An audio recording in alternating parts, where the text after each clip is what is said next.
And breathe. And absolutely breathe. What a relief. What a relief. And do you know what? I'll be a bit shameless and say I did say exactly that it would be a 2-1 kind of game.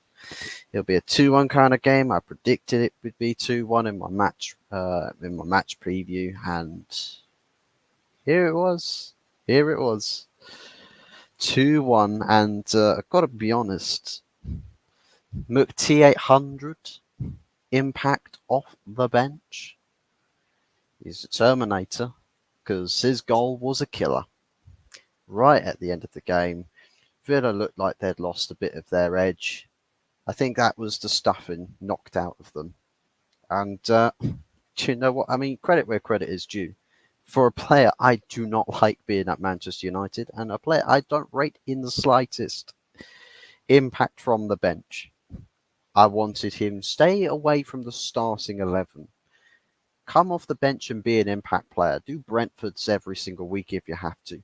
Don't start a game. And comes off the bench and he gets us the 3 points at the very end. And that's what matters, that you get 3 points.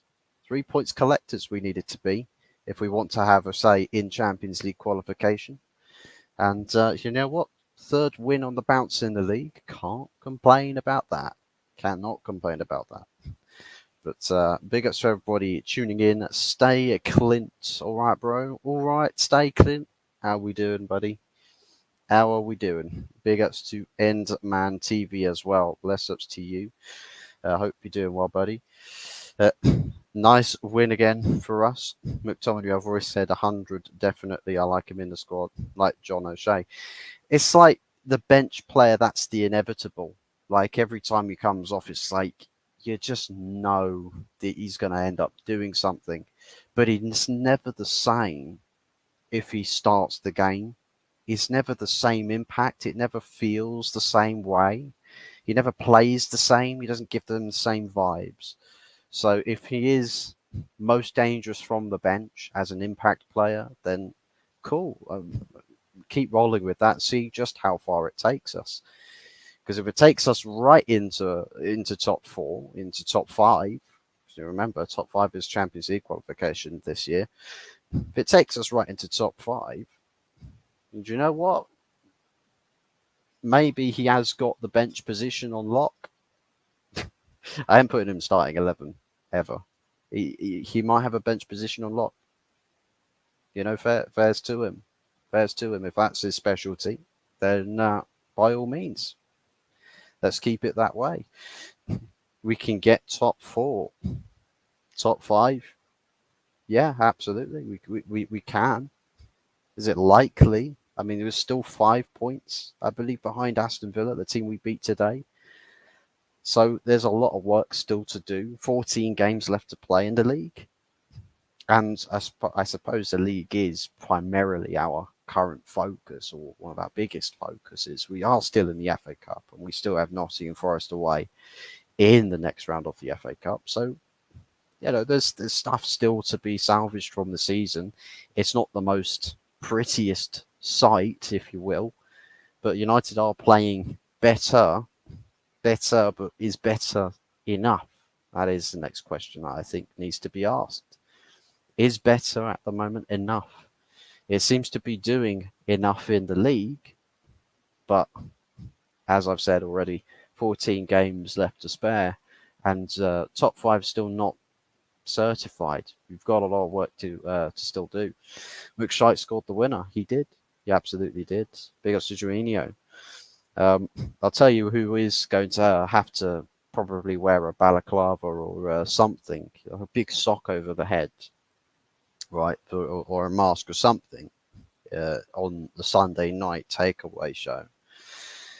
Is going to be early doors, mate, because I'll tell you what, that game earlier today, what the bloody hell. I backed Arsenal to win the game, but it'd be a closer affair. I thought West Ham would show up, would do something, but no, they didn't even arrive. They were the home team. They didn't even arrive. That's madness, Absolute madness that happened. McT800 is hopeless. He should never be never be on the bench for Derby County, let alone Man United. Well, we'll cross that bridge, Jimmy, when we get to it. To be honest, we'll cross that bridge when we get to it, because the thing is that we can't essentially sell him from the squad until the summer. He might be written into those plans, well, we intend to sell him, unless he does madness between now and the end of the season. And as an impact player off the bench, you have to say, Scott, that's where you're most effective, and you will get all the credit for it. The super sub. I mean, if that's a title that's there to be claimed, sure, go right ahead, be the super sub. The starting 11 that we start with plays relatively well together and should remain unchanged in that sense. The annoying thing is that, again, by the looks of it, player fitness seems to be a question mark. We had Martinez drop out with injury in the last game. Looks like Luke Shaw in the halftime substitution is going to be out again with a minor injury. I'll have to look into that and see what the story with that is. And yeah, it's annoying. It is annoying, the player fitness element. But if we can find the ways of keeping on delivering, and just no matter how it is we win, as long as we are winning, if that is where the focus can be, and that we can have the desirable impact in those games, then I've got no problem with us stinking out the house with 2-1s, 1-0s, 3-2s, whatever it may be. I don't care if it's really entertaining. The fact is we collect 3 points, and that's where my head is right now. I think they tried to muck Sir Alex Ferguson, Scott McTominay in the main centre. Wow. We talk about Fergie time. You would say that Mainoo's goal against Wolves is much more of a Fergie time goal, because that's the added. That's really winning the game at the point where it's just not there's no possible response. You completely just murder the team that you're playing against, with the very last kick of the game being the game-winning goal. This, of course, Villa still had time. They still had time to get something, because, let's be fair, for most of the game they were on top. They were the team on top. Let's not make no mistake about it. The team on top, Aston Villa. A lot of times they cut us open. A lot of times. Some of their finishing was woeful. Douglas Luiz, to be fair, Andre Onana, the goal that he conceded wasn't really a him problem. It wasn't really a goalkeeping problem. It's literally Douglas Luiz is the only unmarked man in the box at the time. Varane's wrong side of him, and he rifles it in. Apart from that, Onana did actually all right. He was okay. He was, I guess, a bit more proactive in moving around his box, in and around the box.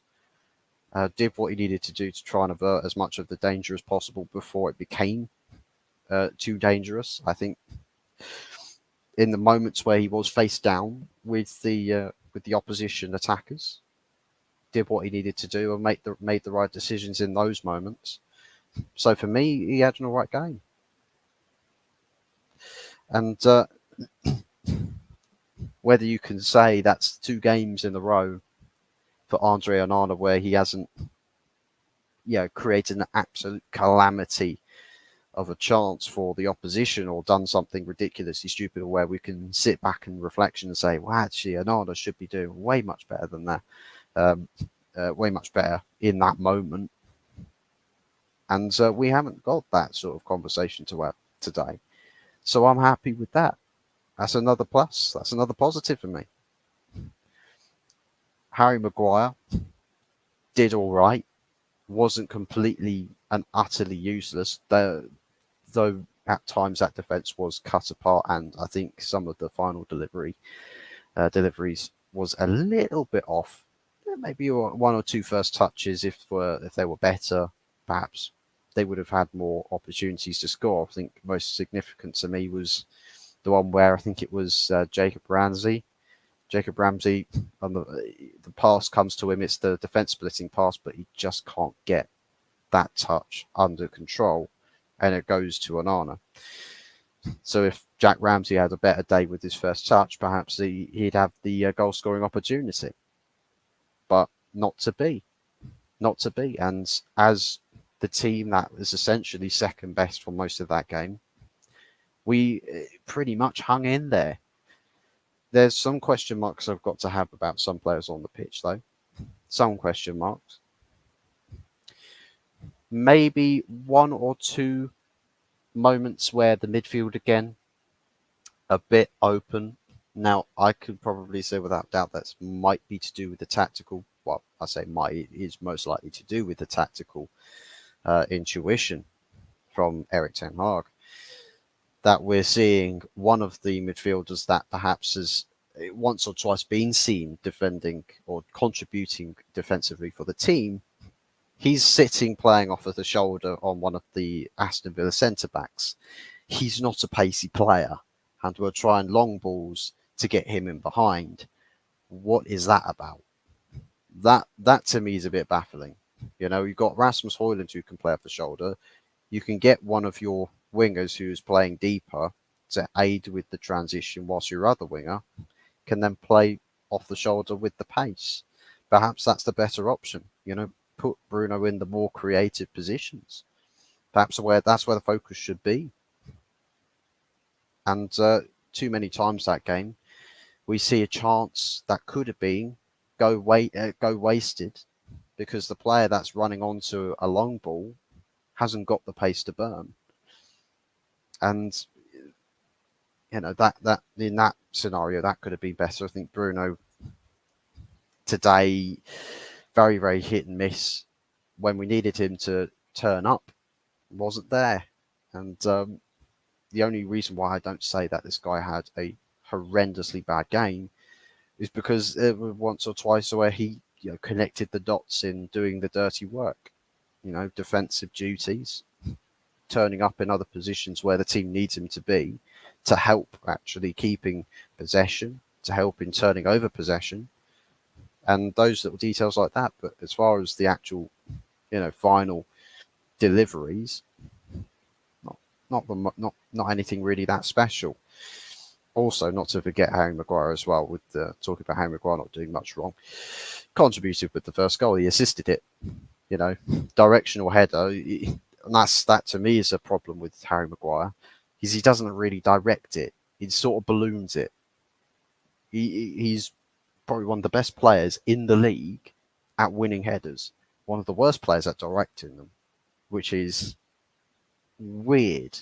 It is super weird. Someone who's so dominant in the air with such little ability in actually just putting a little bit of extra sauce on the touch. Send it places. If you tie in Harry Maguire to having the most accurate header in the world, that guy he's scoring goals from corners for fun. He's just having fun. Whilst everyone's playing the game on the ground, he's just bossing it in the air. No one can touch him.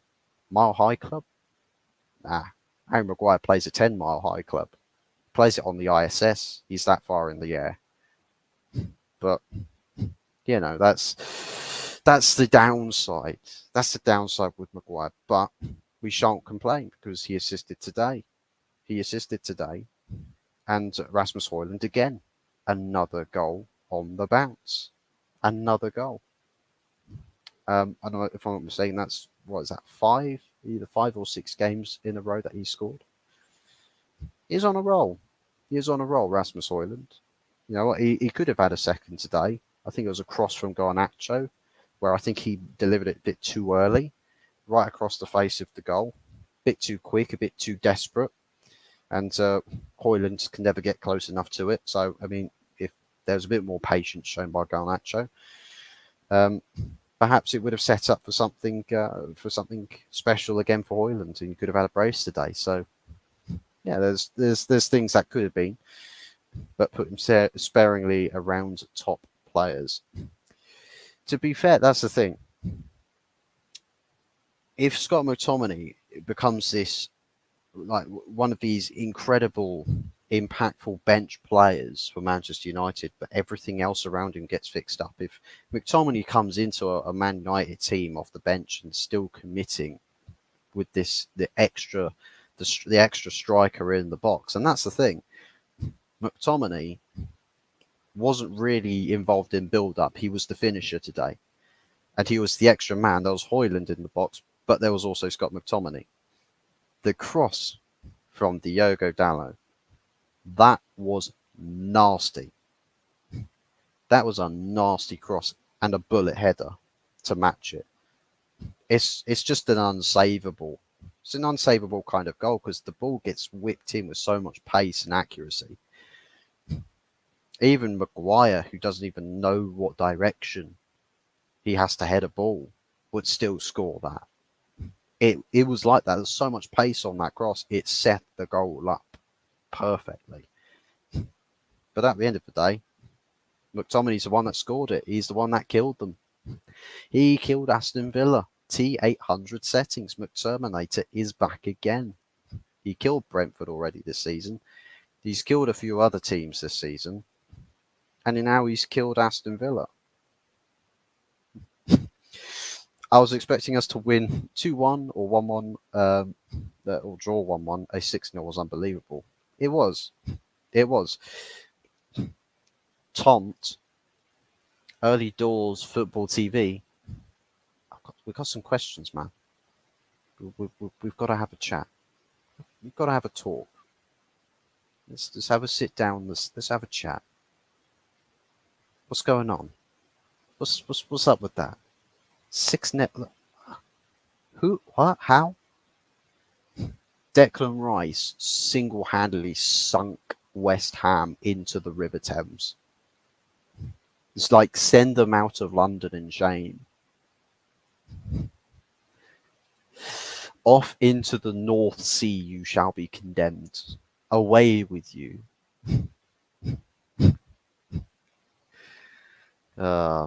They still had a better season than Arsenal last season, though, to be fair. They still had a better season, trophy count and all. You should terminate McShite's contract. Well, might still get sold in the summer. It depends really, again, between what happens between now and the end of the season. If McTominay does make himself fully accounted for, or if he slumbers into a role where he starts to fail to deliver again. I mean, it's one of those things. You can decide your fate if you really do pull your finger out. That's up to you. That's up to Scott. Also, as well, by the way, Casemiro, average first half, elite second half for me. Elite second half, just the last man, essentially the last line of defence for Andre and Arna multiple times in that second half. So, and all the while playing on a yellow card. And not just that, Kobbie Mainoo as well.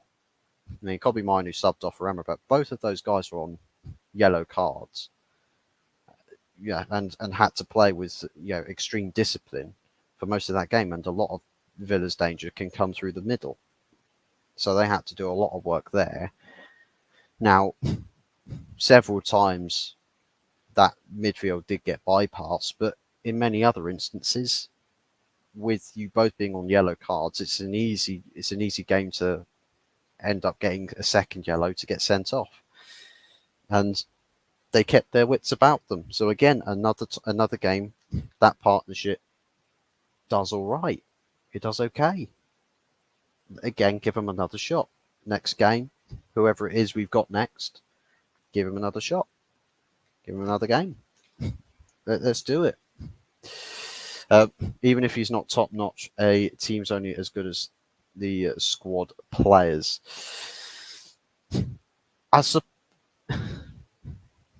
Maybe in the sense that when your starting 11, I think you're only really as good as your weakest link. I think as far as the starting 11 goes, you've got to have some statement players starting in all of those positions. And for me, Scott McTominay can never be the statement player. He has to do it though. He has to do this. He can be the statement bench player and impact player. So he's the guy that everyone looks to when United need a goal and no one on the first team is able to get it. You look at Scott McTominay and say, well, okay, maybe he's got something to offer. That's it. You almost call it the last resort, but when he goes onto the pitch, you say, well, now we've got an opportunity with an extra goal threat in the team, and he'll run up front.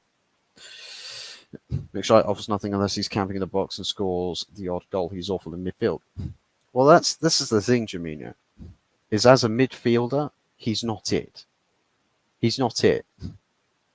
If he's in the box, as I've said, the impact substitution where the instructions isn't, please be an extra midfielder, shore up our defence, as long as you're not asking him to do that and saying, come off the bench and then go and be the second striker, we're lumping the ball in there. If you're telling him that, then I don't think there's as big of an issue with that as there would be if he's starting games. Because if you're starting games, he's got a lot of time and a lot of different jobs that he has to fulfill. But if you simplify it with all the different things that he has to do, then perhaps having his job made much more simpler, a much more simpler role in the team, there's less different things that he's got to try and do well, which we know he isn't good enough at. So you keep his game plan simple, and he maybe delivers the goods for you. Big ups to Big T, my boy McTominay to the rescue again, of course. Your lover in the night, I'm sure. In McTominay, McTerminator, the poster in the bedroom of Super Scott riding on horseback in Braveheart. That's it, Braveheart. And that's the monologue about freedom just ringing out when that final whistle went. I'm sure that's the scenes for Big T when you watch that goal go in and when the final whistle went. Just Braveheart screaming in the background. Scotland forever. Big ups to Geordie as well. Big win, mate. I guess we need to catch up, you guys, for that 6th spot, or else you run away with that Europa League spot. And do you know what? That's the thing. We are sat currently in Europa League, but I'm not really thinking about Europa League. I'm thinking about let's keep collecting 3 points and get into Champions League positions. Tottenham Hotspur, maybe they're that team we can catch up to. We've beaten the other team in the 5th place spot. If it's there to be had and you're serious about it, then let's go. Let's go and get it. We've won 3 on the bounce. The most consistency we've had all season. And I'm not joking about that. This is the most consistency we've had all season. And it's come in February. So a lot of the time in the season has gone. And now we're starting to see the best of what United has had to offer so far. Unfortunately, I don't know how long that's going to last. Because at the same time, the team that I say we should keep the same and try and play together for as much as possible might be getting forced to change through player injuries and player fitness issues again. If Luke Shaw's out, if Luke Shaw is out for a long time, that throws a spanner in the works. It throws a spanner in the works, and I'm hoping it's nothing serious. It's just a little knock that he might have picked up, and that he's just back to training and he'll be fit to start the next game. Because Malacia, I'd like to think Malacia is close to returning, but some people might be searching to see whether he's actually alive or not. He might have been chopped up into little pieces and stowed away somewhere. I don't know. He's been vacant. He's been just. He's not been around for so long. You almost wonder, where has he gone? Where has Malacia gone? The missing player. Like you try and find where's Waldo, Where's Wally? You're trying to find, where's Malasia? Where is he? Where's Tyrrell? Where's Tyrrell gone? He's hiding. He's hiding in the halls of Carrington, I tell you. The only player was in United is Amrabat. Well, Amrabat out of favour, you could say. Don't know what's going on there. Because, I mean, Amrabat, another Ten Hag signing, left him to the very, very end of the game before making that substitution. But another midfielder that essentially has a bit of defensive qualities about him. So if you want to sub on a midfielder for Casemiro or Mainu, Amrabat should be the option you go with. For me, you sub Eriksen on for Bruno because of the creative abilities. But then Scott McTominay, you sub on as an extra striker, as the impact player. So essentially, the only midfielder at the club that we could really use to sub between Casemiro and Mainu is Sofian Amrabat. So, yeah, it's still quite threadbare. Onana is actually a good keeper. Better than our fraud in goal. Jesus Christ, he even kept a clean sheet today. Was that a Ramsdale or was that a Raya in goal? That was Raya. He still kept a clean sheet. Super Raya. Clean sheet away at West Ham, you know. Then again, Onana did keep a clean sheet against West Ham as well, so yeah. Swings and roundabouts. Big up, bro. Big up, Wolfgang. How we doing? How are we doing, brother?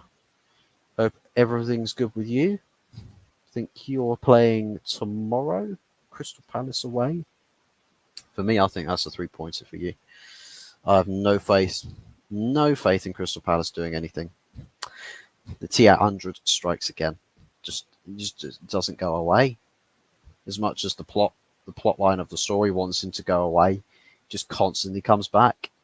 Constantly comes back as the hero of the day. Big up Fuzzy Jamino, big ups to you, of course. Ezekiel Banda, big ups to you, man. Manu is Manu. Yeah. Long story short, Manu is absolutely Manu. But anyways, guys, watching on playback and all of that good stuff, make sure 1, smashing the likes, 2, subscribing to the channel and turning notification bell on. But also, optional 3, putting your thoughts and your feelings about this game in the comment section down below and all of that good stuff. There's not really that much else that needs to be covered. I mean, barring perhaps Rashford, you know, what can be said about Rashford? A little bit of a passenger in the game, a few opportunities where he should have done better defensively, should be tracking back.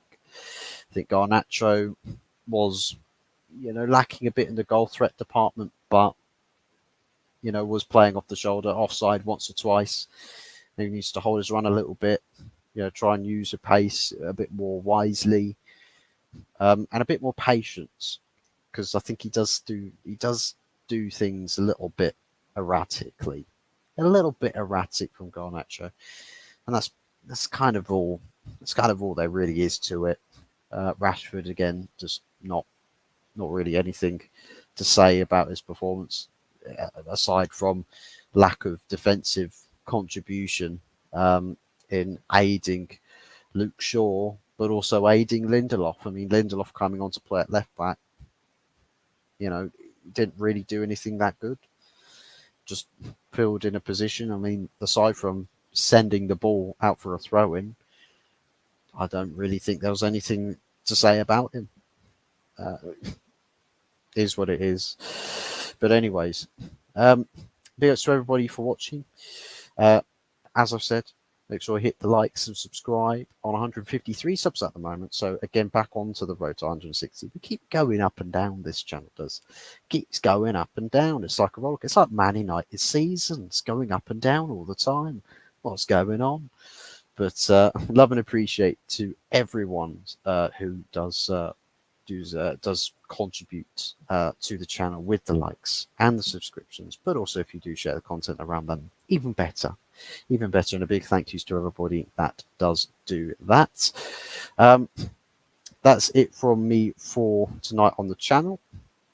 Sunday night takeaway show on Early Doors Football TV. Quite possibly be making an appearance on there. Got a bit of a headache at the moment. It's just so typical, start watching Manchester United try and get a result over the line. It does not do wonders for the brain. It does give you aneurysm. So, living life as a United fan, if we're still around, still supporting this team, you can't say there's anyone more faithful than a Manchester United supporter. Facts. But anyways, big ups to everybody for tuning in. Do be sure to tune in for the Sunday night takeaway show, because I'm more than likely going to be there on the basis that I've got to ask Big Tony, some questions about that West Ham performance. Please be sure to join me. Be sure to join me over there. Let me just grab a time reference as to when that show is going to be. 8 o'clock tonight. 8 o'clock tonight. Make sure you tune in for that. Big ups to everybody. Thank you very much to all of those who tuned in, and we'll see you again very, very soon. All the best. Take care. Enjoy the rest of your Sundays. And Monday blues perhaps going to set in. I know some certain West Ham fans are going to be feeling Monday blues come tomorrow. That's for sure. Big ups to everybody. Take care, and we'll see you again real soon.